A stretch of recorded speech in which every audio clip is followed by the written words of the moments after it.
ఈరోజు మన encounter news. నేను మీ కే విజయభాస్కర్. అందరికీ నమస్కారం. ఈరోజు ఏదైతే రాష్ట్ర వ్యాప్తంగా పలు జిల్లాల్లో కానీ పలు ప్రాంతాల్లో కానీ డిప్యూటీ మేయర్లు, చైర్మన్లు, కౌన్సిలర్లు గత కాలంలోన కొన్ని పరిస్థితుల వల్ల వాళ్ళు రాజీనామా చేసిన, కొంతమంది చనిపోయిన వాళ్ళు, అలాగే కొంతమంది రాజీనామా చేసిన వాళ్ళు, ఇలాగా పలు రకాలుగా ఏదైతే సీట్లు ఖాళీగా ఉన్నాయో అన్నిటికీ ఈరోజు ఎలక్షన్ అన్నది వస్తుంది అన్న తరుణంలోన ఈరోజు కార్పొరేటర్లని ప్రలోభ పెట్టడము, భయపెట్టడము, బెదిరించటము చాలా దారుణమైన విషయం.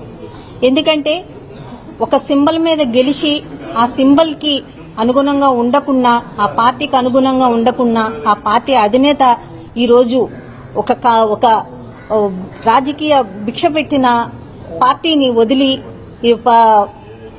వేరే పార్టీల్లోకి వెళ్లి ఈరోజు ఏ రకంగా కార్పొరేటర్లు కొంతమంది వెళ్తున్నారు, వాళ్ళందరికీ రాబోయే రోజుల్లోన ప్రజలే బుద్ధి చెప్తారు.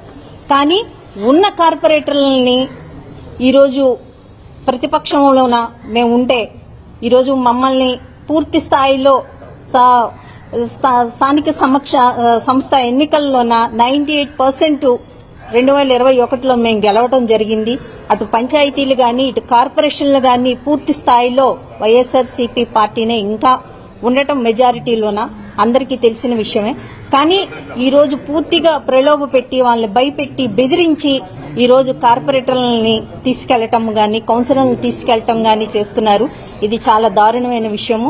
ఈరోజు ఎలక్షన్ కమిషన్ ద్వారా ఎలక్షన్ కమిషనర్ కి తెలియచేయడానికి మా ఎమ్మెల్సీ గారు పెద్దలు అప్పిరెడ్డి గారు, అలాగే జిల్లా అధ్యక్షులు మా అవినాష్ గారు, అలాగే వెల్లంపల్లి గారు, విష్ణు గారు, ఎమ్మెల్సీ రహుల్లా గారు, అందరం మా పార్టీ నాయకులు పెద్దలు అందరం కలిసి ఈరోజు ఇక్కడికి వచ్చి ఎలక్షన్ కమిషనర్ గారికి తెలియచేయడం జరిగింది. పూర్తి స్థాయిలో మా కార్పొరేటర్లందరికీ భద్రత కల్పించాలి, ఎలక్షన్లు సవ్యంగా జరగాలి, జరిగి మళ్లీ ఏదైతే ఇంకొక సంవత్సర కాలం మాత్రమే ఉందో ఆ సంవత్సర కాలంని ఏ సింబల్ మీదైతే మనం గెలిచామో ఆ సింబల్కి, ఆ పార్టీకి మనం బద్దులుగా ఉండాలి అని ఒక మేయర్ గా నేను తెలియజేస్తున్నాను.